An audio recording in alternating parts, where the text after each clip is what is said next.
আপোনালোকে জানে যে আজি পৃথক কমতাপুৰ ৰাজ্য জনজাতিকৰণ আৰু কেএলৰ লগত শান্তি আলোচনা দাবীত আমি যি গোসাইগাঁৱত ৰেল অৱৰোধৰ কাৰ্যসূচী অনিৰ্দিষ্টকালীন ৰেল অৱৰোধ কাৰ্যসূচী লৈছোঁ। কিন্তু আমাৰ এই ৰেল অৱৰোধৰ কাৰ্যসূচীত ভয় খাই পেলাই অসম চৰকাৰ আৰু কেন্দ্ৰীয় চৰকাৰে ভয় খাই পেলাই জনসাধাৰণৰ উপস্থিতি চাই পেলাই যোৱাকালি ৰাতি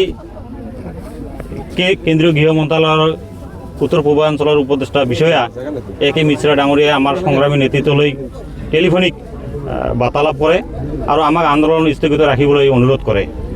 কিন্তু আমি তেখেতৰ এই অনুৰোধৰ প্ৰতি সন্মান জনাই পেলাই আস্থা ৰাখি পেলাই আজি আমি এই ৰেল অৱৰোধ কাৰ্যসূচী সাময়িকভাৱে স্থগিত ৰাখিছোঁ। কাৰণ আমি বাস্তৱতে বিচাৰিছোঁ আমাৰ সমস্যাবিলাক সমাধান হোৱাটো। গতিকে আলোচনাৰ মাধ্যমেদি যদি সমস্যাবিলাক সমাধান হয় তেতিয়াহ'লে আমি আগবাঢ়িম বুলি কথা দিছোঁ। আৰু ইতিমধ্যে আমাৰ হীৰেন্দ্ৰনাথ ছাৰো টেলিফোনিক বাৰ্তালাপ কৰিছে আমাৰ লগত, আমি বৈঠকতো মিলিত হৈছোঁ। গতিকে তেখেতসকলে আশ্বাস দিছে যে এইবাৰ আপোনালোকৰ সমস্যাবিলাক যিকোনো প্ৰকাৰে সমস্যাৰ সমাধান কৰি দিয়া হ'ব। আৰু কেএলৰ শান্তি আলোচনা আৰু জনজাতিকৰণৰ দাবীত এসপ্তাহৰ ভিতৰত দিল্লীত গৃহমন্ত্ৰী পৰ্যায়ত এখন আলোচনা বৈঠকৰ আয়োজন কৰি দিব বুলি আমাক এ কে মিশ্ৰা ডাঙৰীয়াই কথা দিছে। আৰু আমাৰ পৰা ইতিমধ্যে প্ৰতিনিধিৰ নামো বিচাৰিছে। গতিকে আমি বিশ্বাস আৰু আস্থাত লৈছোঁ এইবাৰ। কিন্তু আমি ৰেল অৱৰোধ কাৰ্যসূচী আজি সাময়িকভাৱে স্থগিত হৈ ৰাখিছোঁ।